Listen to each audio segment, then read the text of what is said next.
Good morning, everyone. Jerry, we're here at the house.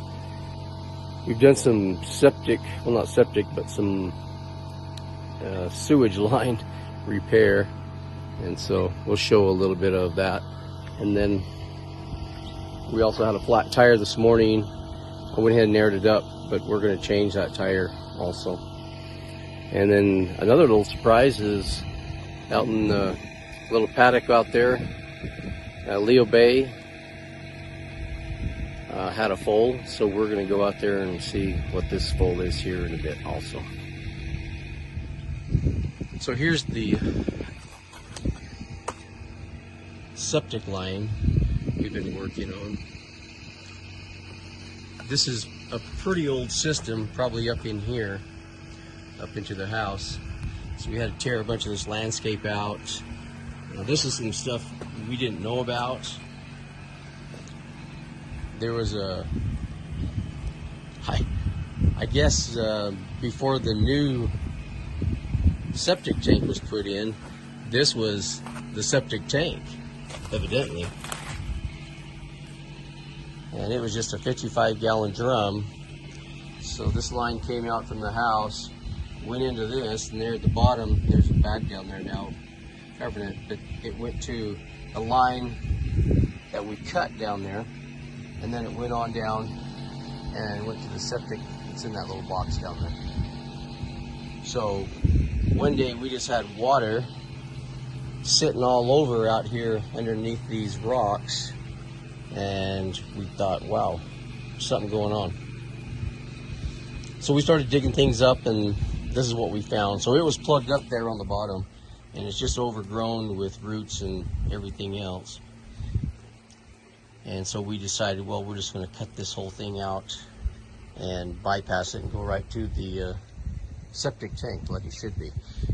We didn't even know this here existed. So Brad, pretty good guy, he came over and helped, and I probably shouldn't even say came over and helped. He came over and did it, and he put it all in, and we finished it up a couple of days ago. So there's the new septic line with a nice clean out there. This was the big piece of concrete that was set on top of that. I guess it's not actually a 55-gallon drum. It's a culvert that's probably about 2 foot diameter. So that was set right over the top of that culvert, and then plastic and everything was around it. But I think that was just for the landscaping. That's why that was there, sealing it off so it didn't go into it, the water. So that was something we didn't know that we found out. And this is probably clear back in, I don't know, 1950, 1960 that this was put in, more than likely.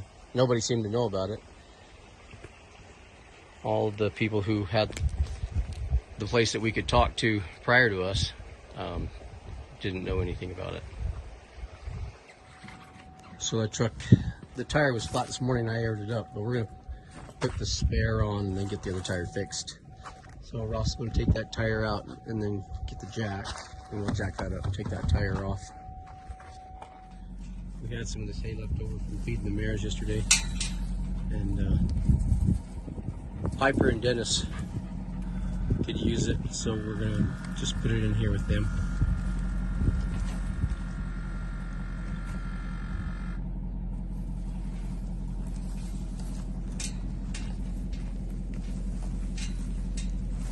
Take it there.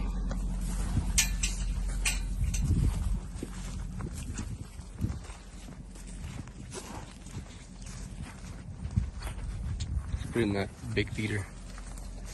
Yeah, just put it over here in here. We'll put him in this big feeder.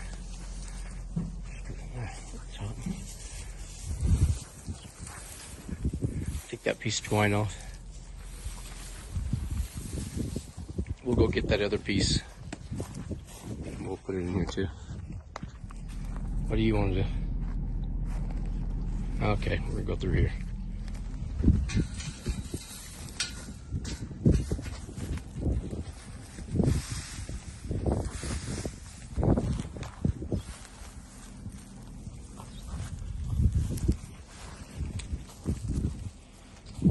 Oh, there's Peaches.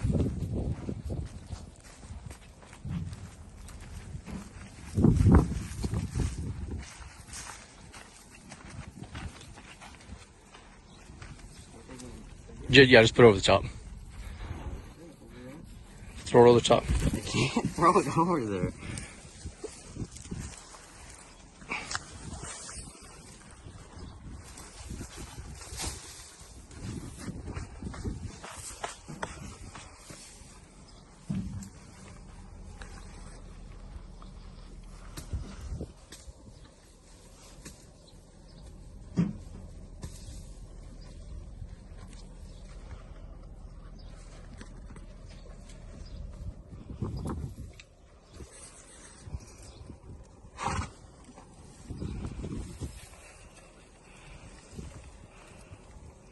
Take that twine out so they don't eat it. There's Dennis.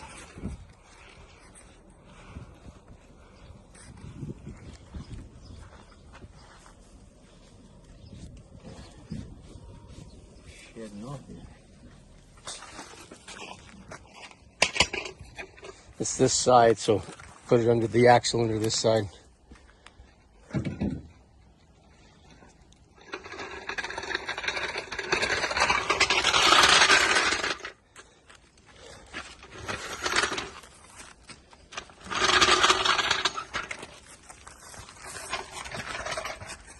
Just put it right underneath the axle. Screw it clockwise.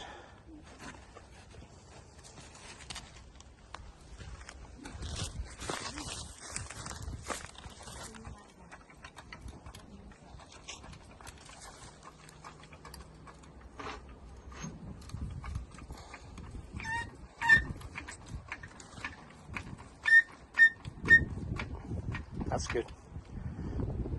Grab that lug wrench on the back of the car there and let's break these lug nuts. Tell me about your dog, Nancy. This is Elle. She's a big dog. She's a good dog. She's a pregnant dog. She's a pregnant dog. She takes care of the animals around here. She's really good at taking care of animals. Her and the male. What's the male's name? Spartacus? Spartacus? I don't know where he is. He's probably out there sitting around by the calves or something. Yeah, he takes care of the animals. They're just the perimeter guards. Yeah, she's going to have puppies by Spartacus. You sure you have all lug nuts off? Yeah. Double check. They are. Okay.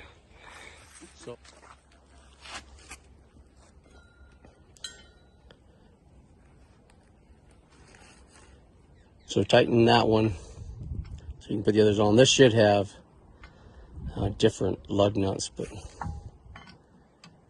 should have like a magnet lug nuts because they're longer. That's not the right hole.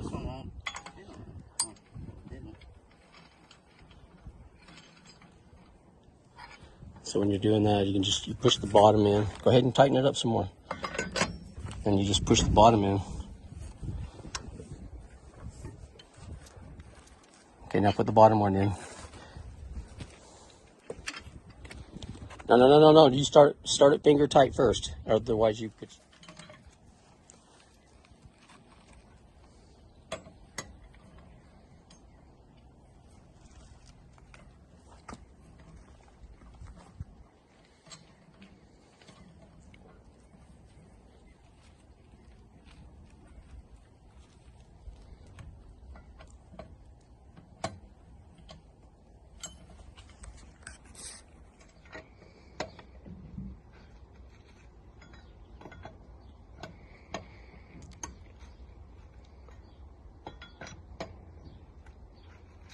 Okay, that's where you started. That's good.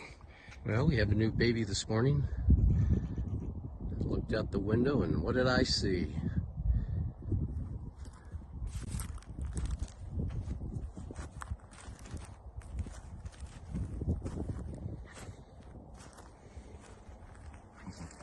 There you go.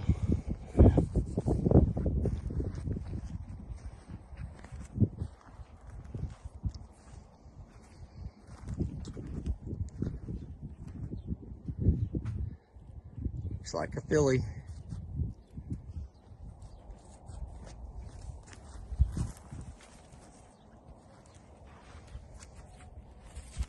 See, she wants to keep me kind of out of there, which is all right.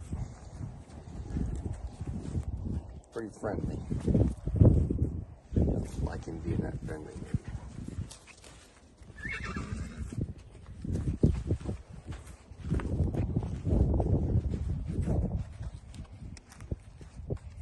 Ross has his permit, so Ross is going to drive today. I think when I got my permit, I think I was only 14. I think it was different then. The age requirement was 14 at that time. And I think I already had my license by the time I was 15. I might have been 14 and a half. I was, I think, barely a freshman in high school, and I could drive to school. So, of course I did. And, you know, it just wasn't down the street. I'm gonna put my seatbelt on. It just wasn't down the street. I lived in Wide Ruins at the time, and the school was probably 35 miles, 40 miles. So I got to drive 35, 40 miles every day. I think I started driving, I think a 57 Chevy was my first pickup that I started driving to school.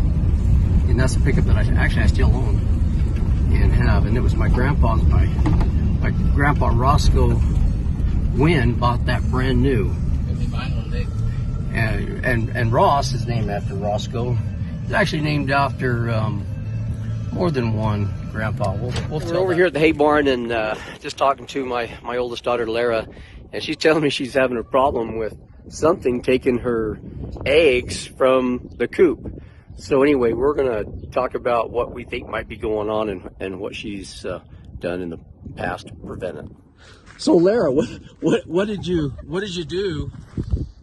Because your eggs were disappearing. Well, I read up on it, Googled it, and I read that you should put golf balls in the nests so that the chickens will pick on the golf ball instead of... So you thought they were just eating the eggs? Yeah, I just thought they were eating the eggs. Okay. But so today you're finding out something different. So I put 4 golf balls in the chicken nest. Yeah. And this was last night. Oh, wow. So I came out this morning and discovered that all 4 golf balls are gone. They're missing. They ate the golf balls. Man, these chickens are heck on wheels.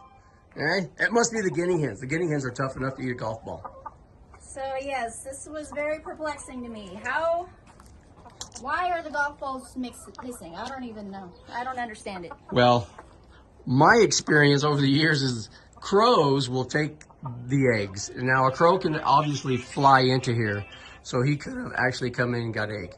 And I also seen a squirrel the other day come in. Well, I didn't see him in here. I seen him in the other side of the building there. So maybe he's taking them. I did see a crow fly in. A big crow flew in. I did notice that. Okay. But I haven't actually seen any squirrels since last summer. All right. So. Well, there you go. Maybe.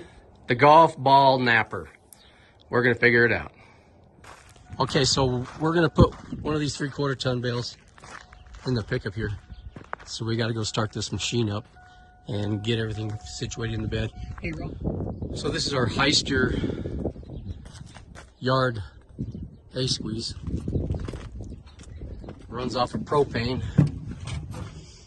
Has a gasoline 350 Chevy engine in it. So we got to turn the propane on. I usually give it a little snort of, not starting fluid, but this is carburetor cleaner. It's not so rough on the motors. Put a little snort of that in there. Push the accelerator so it can kind of breathe.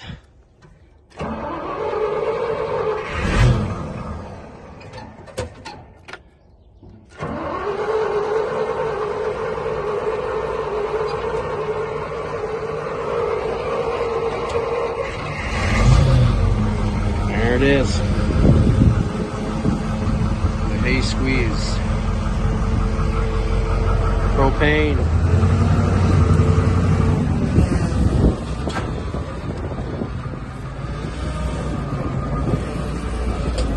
I'm going to shift it all the way to the right. That way if I need to move it closer to the cab, I can.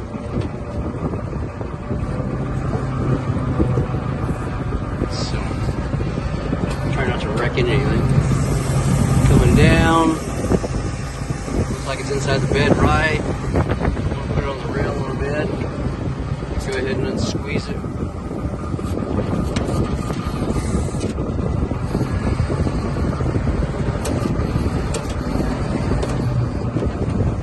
Bring it up. There it's down.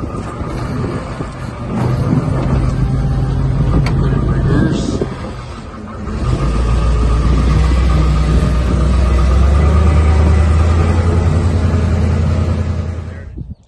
This was a big corral. We took all the panels down.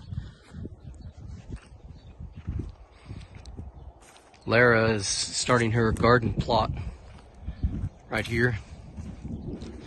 Henson came up over the weekend, tilled it up for her. She had one here last year, and boy, it really did good. It did really well.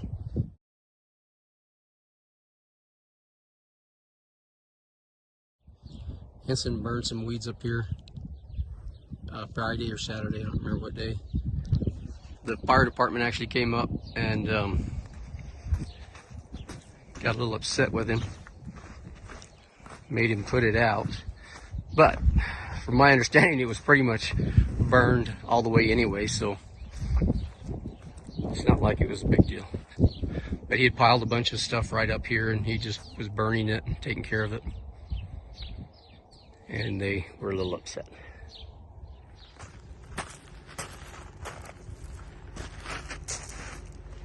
Crazy stuff.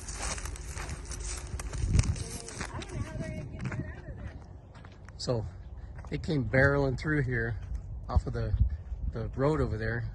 I don't know why they were coming in hot, and smoked it right through here and jumped. That white truck hit that gray truck.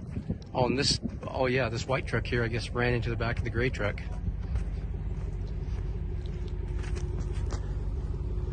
Crazy.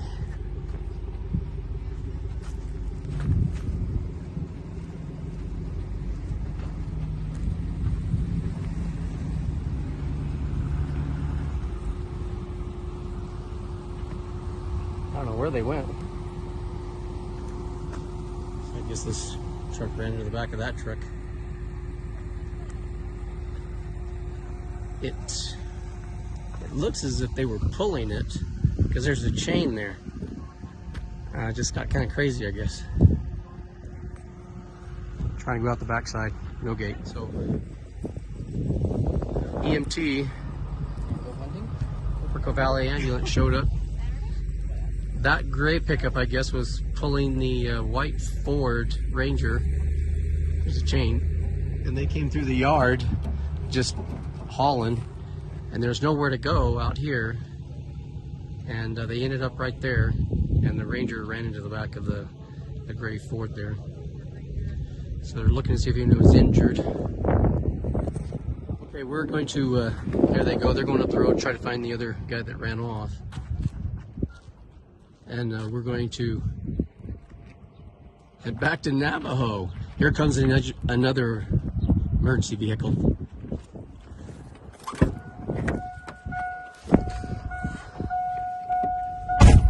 Got it all going down right here in the yard.